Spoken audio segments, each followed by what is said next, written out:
This Bananas Foster recipe is a dessert that is equally impressive with a little flambé action and super delicious with caramelized bananas nestled next to melty vanilla ice cream. So I have to tell you guys that this is one of my personal favorite desserts, and I've had the pleasure of enjoying the original at Brennan's restaurant in New Orleans, where it's served tableside, and I have a little video clip of that I will share at the end. But what I love most about this dessert is that it is shockingly simple to make. It only takes about 10 minutes, and it will wow any guests you have.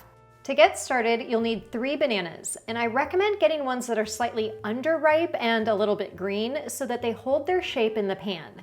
If you use overripe bananas, they'll soften quite quickly and even become a little bit mushy. And yes, you only need 3 bananas, even though this recipe serves 4 people. And that's because after you've peeled the bananas, you'll slice them in half both horizontally and across for 4 quarter pieces. And then each serving will be 3 pieces of banana. I sliced the first one horizontally first, but it's actually easier if you slice across than slice each half into half. You're less likely to accidentally break the banana that way. So once that's all done, place them on a plate and take them over to the stove. Add 6 tablespoons of butter to a large pan over medium heat, then add half a cup of coconut sugar. Brown sugar is traditionally used, so you can of course swap that in if you'd like. Then add half a teaspoon of ground cinnamon, 1 teaspoon of vanilla extract, and a pinch of kosher salt. Whisk that for about a minute until the mixture starts to bubble.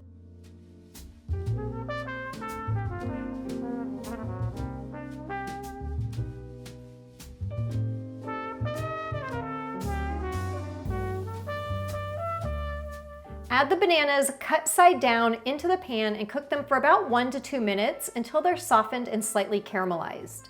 Then use a spatula to flip the bananas over. Again, if you grabbed slightly underripe bananas, you should have no problem flipping them over. But if your bananas are overly ripe to begin with, this is where you might run into some issues, as softer bananas will be harder to flip and more likely to break apart. But that's also why I slice them in half across rather than keep them as full-length bananas, because that just makes them naturally easier to flip as well. All right, now for the fun part.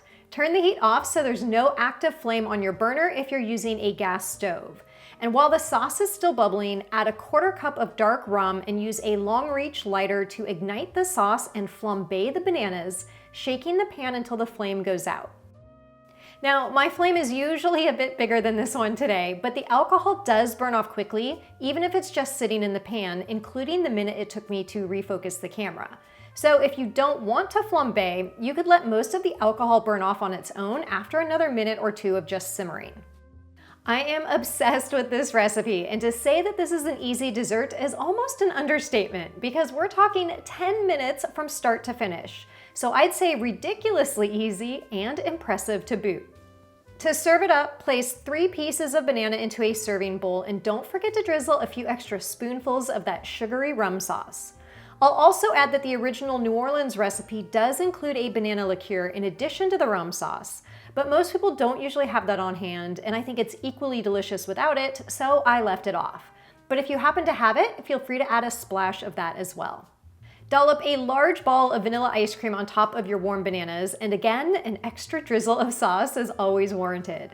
And as that ice cream starts to melt into the sauce, that's my cue that it is time to indulge.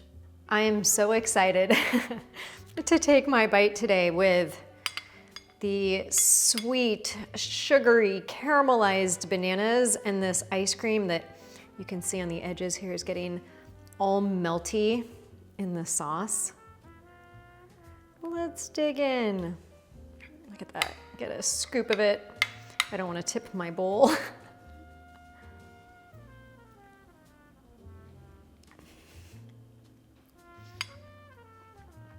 So unbelievably good.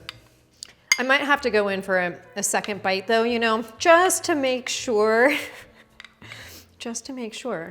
that this turned out all perfect.